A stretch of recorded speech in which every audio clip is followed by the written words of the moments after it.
In today's video, I am going to teach you how to calculate an average in Excel. To begin, open your worksheet and find the list of numbers you want to work with. The first thing you need to do is click the empty cell where you want the average to appear. This is usually placed just below your list, but it can be anywhere you want the result to show. Choosing the correct cell first helps keep your worksheet organized and makes the formula easier to follow. Once that cell is selected, type equals average, open parenthesis on your keyboard. In Excel, the average function is used to calculate the mean of a group of numbers. This saves time and helps prevent mistakes that can happen when doing the math manually. After typing the formula, click and drag your mouse across the range of numbers you want to average. As you highlight the cells, Excel will insert that range directly into the formula for you. This is a simple way to make sure you are selecting the exact values you want included.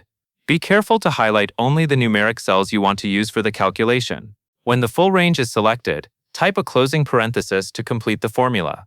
This tells Excel that you have finished defining the range for the average function. Next, press Enter on your keyboard. Excel will instantly calculate the average and display the result in the cell you selected. If the value appears right away, that means the formula was entered correctly. There is also a quick way to check the same average without entering a formula again. Highlight those same numbers one more time with your mouse.